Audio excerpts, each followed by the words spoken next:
Shalom, selamat pagi Bapak Ibu Saudara-saudara yang dikasihi Tuhan. Jumpa kembali dalam Renungan Manarema. Sebelumnya kita akan berdoa terlebih dahulu. Bapa, mengucap syukur buat kesempatan kami boleh kembali mendengar kebenaran firman-Mu. Urapi hamba-Mu dan urapi semua yang mendengar, supaya kebenaran ini menjadi berkat baik bagi pemberita firman juga untuk yang mendengar kebenaran firman Tuhan. Terima kasih, dalam nama Tuhan Yesus kami sudah berdoa. Haleluya, amin. Bapak Ibu saudara yang dikasihi Tuhan, hari ini kita sampai pada abjad O. Dan kita akan belajar tentang Orpah. Rut pasal 1 ayat 11 sampai 14. Rut 1, 11 sampai 14. Tetapi Naomi berkata, "Pulanglah anak-anakku, mengapakah kamu turut dengan aku? Bukankah tidak akan ada lagi anak laki-laki yang kulahirkan untuk dijadikan suamimu nanti? Pulanglah anak-anakku, pergilah, sebab sudah terlalu tua aku untuk bersuami. Seandainya pikirku ada harapan bagiku, dan sekalipun malam ini aku bersuami, bahkan sekalipun aku masih melahirkan anak laki-laki, masakan kamu akan menanti sampai mereka dewasa? Masakan karena itu kamu harus menahan diri dan tidak bersuami? Janganlah kiranya demikian, anak-anakku. Bukankah jauh lebih pahit apa yang aku alami daripada kamu? Sebab tangan Tuhan teracung terhadap aku."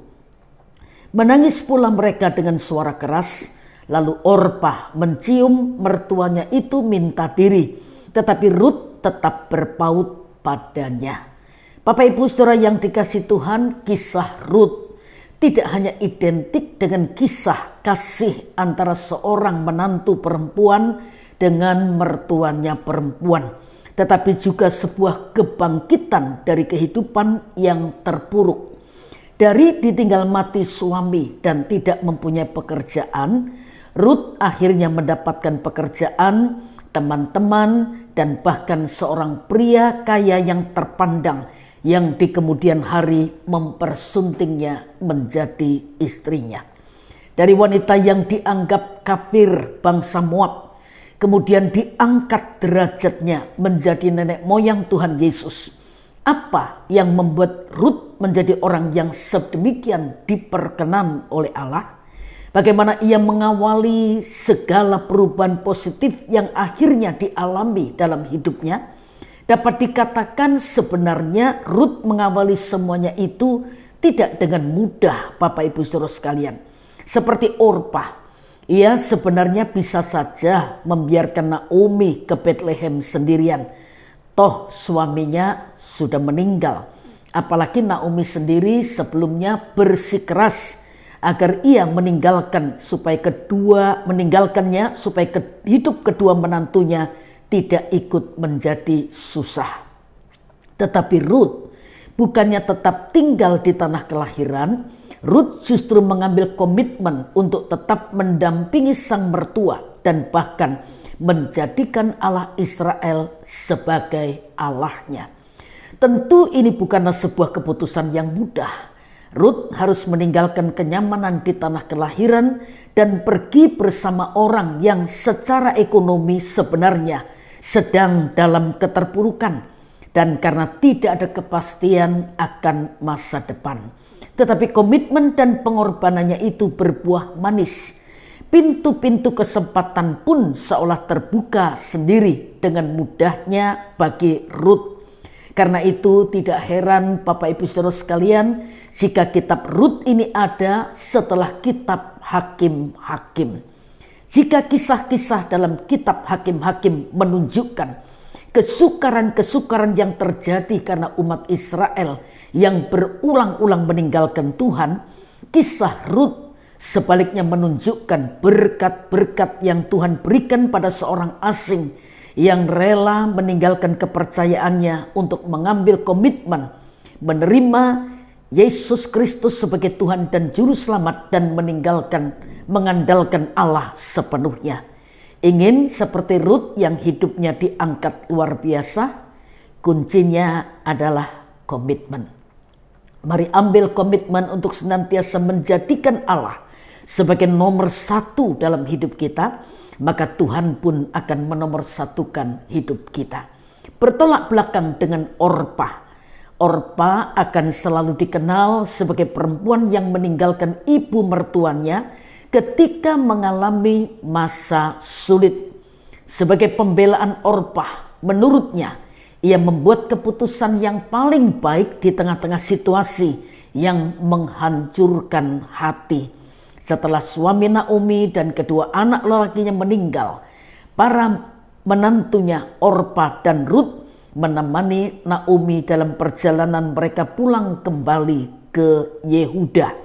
Akan tetapi ketika mereka sedang dalam perjalanan kembali ke Bethlehem Yehuda, Naomi berubah pikiran. Naomi berkata kepada kedua menantunya, "Pergilah kiranya dan pulanglah masing-masing ke rumah orang tuamu. Karunia Tuhan atas kamu mendapat perlindungan bagimu masing-masing." Lagi pula Orpa dan Rut bukanlah orang Israel, dan Naomi tidak tahu apa yang akan terjadi ketika Naomi pulang kembali ke negerinya sendiri. Dua orang perempuan itu mungkin memiliki masa depan yang lebih terjamin di negeri mereka sendiri, di Moab, di mana mereka bisa menikah dengan mudah. Sebab itu setelah menimbang-nimbang, Orpa akhirnya menuruti nasihat ibu mertuanya. Mungkin Orpa berpikir penderitaan sudah di depan mata kalau ikut Naomi pulang. Orpa hanya mengikuti jalan logis bagi seorang janda dan bermaksud menikah lagi di negerinya sendiri. Setiap orang yang mengalami seperti Orpa akan melihat bahwa keputusan yang diambil Orpa itu memang masuk akal.